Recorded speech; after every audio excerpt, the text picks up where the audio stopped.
화요일 친절한 경제 권혜리 기자 나와 있습니다.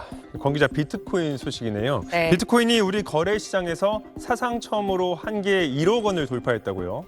네, 어제 오후에 국내 가상자산 거래소 업비트에서 사상 처음으로 비트코인 하나당 1억 원을 돌파했습니다.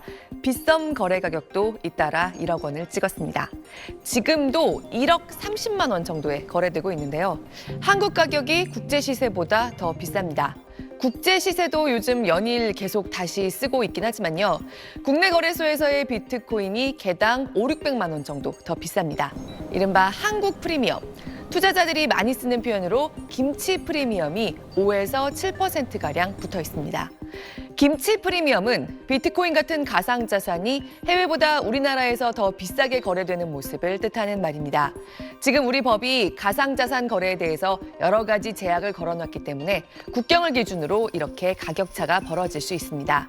아무래도 국내 수요가 더욱 치솟을 때 프리미엄이 커지겠죠. 비트코인 상승 랠리가 다시 시작된 지난 연말에도 이른바 김치 프리미엄이 3% 안팎을 왔다 갔다 했는데 5에서 7% 정도까지 벌어졌다는 건 그만큼 비트코인 수요가 더 커졌다는 점을 방증하는 겁니다.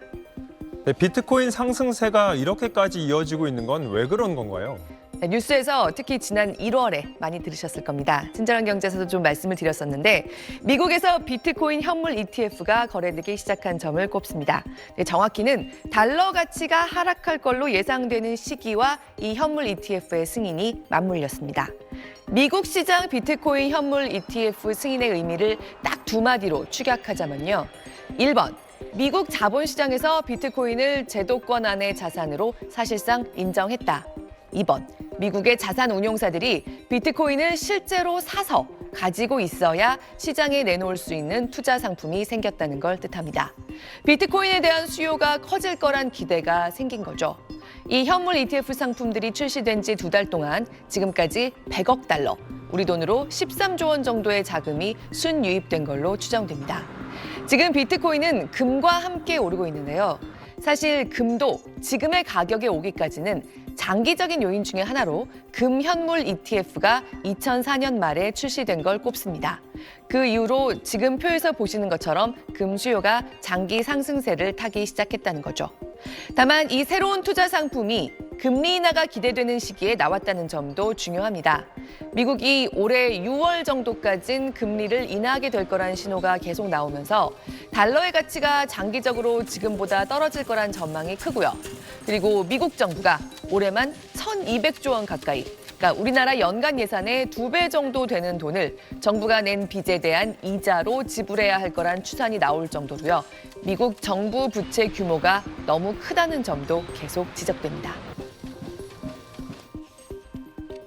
부채가 늘어나면서 재정의 건전성이 좀 약화된다는 것들은 미국 돈의 가치가 떨어질 수 있는 시그널들을 주고 있다고 보시면 될 것 같고요. 방어하기 위한 수요들, 글로벌 각국의 수요들이 금 쪽으로, 다른 투자자들 같은 경우는 코인이라든가 가상자산을 통해 가지고 방어하려는 움직임들이 좀 나오고 있다. 살펴보실 수 있을 것 같습니다. 네, 저희도 비트코인 소식 전할 때 조심하시라고 늘 덧붙여 말씀드리곤 하는데 지금 상황이 너무 과열된 거 아니냐 이런 우려도 있죠. 네, 사실 비트코인에 대한 전망은 크게 엇갈립니다. 2030년도 되기 전에 개당 13억 원이 넘을 거라는 전망을 내놓는 투자자가 있는가 하면요. 세계 최대 금융사인 JP모건 체이스의 분석팀은 다음 달 이후에 비트코인 가치가 지금의 60% 수준으로 급락할 거란 전망을 내놨습니다. 둘 다 최근에 나온 예측인데요. 지금까지 짚어본 요인들 외에도 똑같은 요인을 보고 이렇게 다른 결론을 내린 겁니다. 비트코인은 다음 달에 이른바 반감기가 예정돼 있습니다. 비트코인은 총 발행량이 정해져 있고요. 보통 4년에 한 번씩 비트코인을 채굴했을 때의 보상이 절반으로 줄어드는데요. 그 반감기가 다음 달에 또 돌아옵니다. 네, 비트코인 가격이 계속 급등할 걸로 보는 쪽도 반감기를 내세우고요.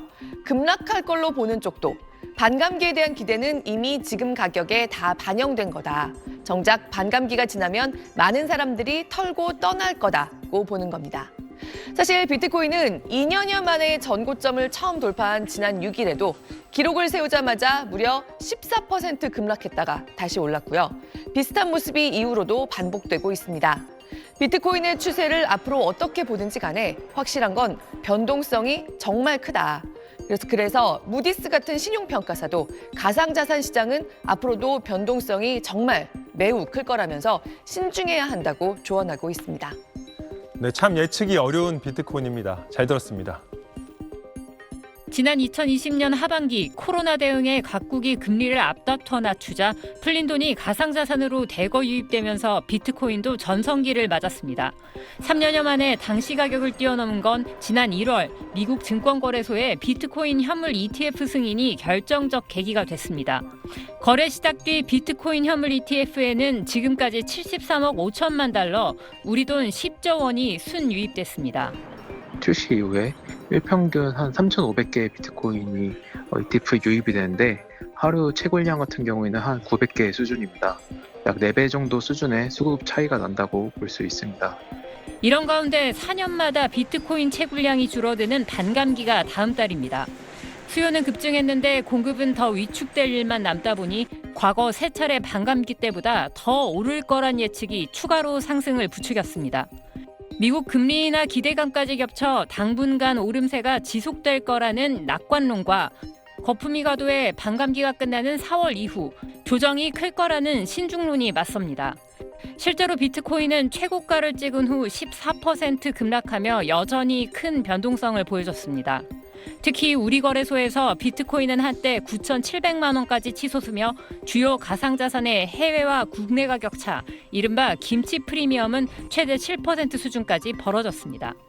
무리해서 가상자산에 투자를 했다가 차익 실현을 하고자 하는 욕구들이 지금 폭발을 하게 되면 순식간에 가격이 떨어질 수가 있어서 큰 손실을 볼 가능성이 있습니다. 이런 가운데 금값 역시 사상 처음 온스당 2,100달러를 넘어섰습니다. 대표적 위험 자산인 비트코인과 안전자산 금 가격이 동시 최고가를 찍는 건 시장이 금리 인하를 미리 기대하고 그에 따른 달러 약세 전망에 베팅하고 있기 때문이란 분석입니다. SBS 유덕기입니다.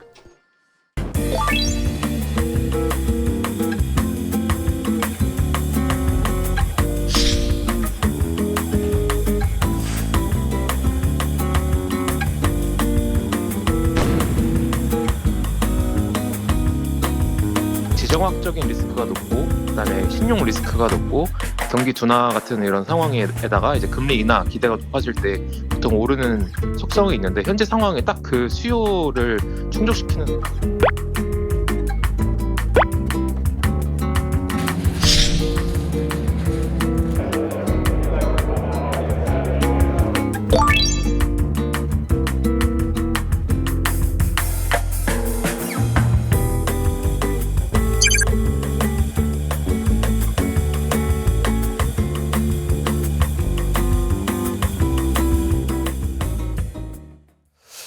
대표적인 가상화폐인 비트코인 가격이 무섭게 치솟고 있습니다. 어제 국내 비트코인 가격이 개당 9,700만 원을 기록하면서 역대 최고치를 경신했는데요. 자, 비트코인 가격 왜 이렇게 오르는 건지 또 앞으로는 어떻게 움직일지 박연미 경제평론가와 자세히 짚어보겠습니다. 평론가님 어서 오세요. 안녕하세요. 네, 비트코인 한 개 값이 1억 원을 지금 뚫고 올라갈 기세네요. 역사상 처음 있는 일이죠? 네, 그렇습니다. 미국 현지 거래소에서 사상 최고치인 6만 9천 달러 위로 돌파를 했다가 네. 그런데 사상 최고치를 찍고 나서는 급전직하를 해서 한 8% 정도 빠졌었거든요. 네. 하지만 다시 오늘 오전장에서는 한 1% 정도 상승하고 오전에 엎치락 뒤치락 하다가 오후장에서는 다시 상승폭을 좀 올리는 그런 분위기인데 말씀하신 것처럼 1억 원을 목전에 두고 있는 상황이 맞습니다. 현재까지 이 정도의 기대감이 모인 적이 있었느냐. 유동성이 상당히 풍부했던 코로나19 이후에 처음입니다. 참 논란이 많은 가상자산인데 자, 비트코인 값이 요즘 왜 이렇게 오르는 겁니까? 일단 제일 중요한 건 금리 인하의 카운트다운이 시작됐다. 바로 이 점입니다. 시장에 돈이 풀려야 일단 가상자산이든 자산시장이든 투자 쪽으로 자금이 몰리게 될 텐데 네. 아직까지 본격적인 움직임은 시작되지 않았지만 금리는 어쨌든 올해 안에 내려간다. 이런 믿음이 하나 있는 거고요. 가상자산 시장의 가장 큰 호재였던 건 지난 1월 10일에 미국 증권거래위원회가 비트코인 ETF의 현물 상장을 승인했다 이 점입니다. 무슨 얘기냐면 네. 비트코인을 담고 있는 펀드가 증시에서 주식처럼 거래가 되면 저희 펀드에는 자산의 절반이 비트코인입니다. 이렇게 설명하려면 그 회사가 그 상품 구성할 때 사야 되잖아요. 네. 이렇게 들어온 자금이 어마어마했다. 기관들이 대거 사들이고 있다. 이런 호재가 또 한 가지 있고 또 다른 한 가지는 이제 증시 고점에 대한 부담감입니다. 증시가 많이 올랐기 때문에 이제는 여기에서 좀 팔아서 좀 더 변동 가능성이 큰 쪽으로 가야 되지 않겠느냐. 이런 것들이 복합적으로 좀 작용을 했다고 볼 수 있습니다. 네. 자, 그런데 비트코인이 아니라 지금 금값도 계속 오르고 있잖아요. 네. 이건 왜 그렇습니까? 금값도 마찬가지인데요. 이게 좀 아이러니하죠. 비트코인이라고 하는 가장 위험한 자산과 금이라고 하는 가장 안전한 네. 자산이 동시에 상승하고 있는데요.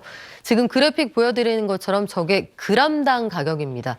그램당 가격이 9만 원 위로 올라선 건 사상 처음인데 이 정도로 올라가는 건 역시 이제는 달러화 가치가 더 이상 그렇게 강할 것 같지 않다. 금리 인하에 따라서 달러 값이 떨어질 때 그러면 그런 것들을 해지할 수 있는 수단이 뭐가 있을까? 하나는 비트코인, 하나는 금 이렇게 보는 거죠. 또 한 가지는 최근 들어서 국제 정세가 불안한 상황들이 많이 펼쳐졌기 때문에 우크라이나 전쟁 이후에 또 한 가지 가자지구 전쟁이 발발을 했고 홍해에서는 해적이 들끓고 네. 곳곳에서 분쟁이 있는 상황에서 각국의 중앙은행들이 이제 공격적으로 금을 사들이고 있습니다. 여기에는 중국을 위시한 나라들이 달러 중심의 체제에서 좀 벗어나겠다 이런 의도도 담겨 있습니다. 네. 자, 금반지 한 돈 3.75g에 지금 40만 원이 넘는다 그러니까 네, 저희에 둘 때는 한 5만 원쯤 했던 것 같아요. 갖고 계신가요? 팔은 지 오래됐죠. 네. 하여튼 그런데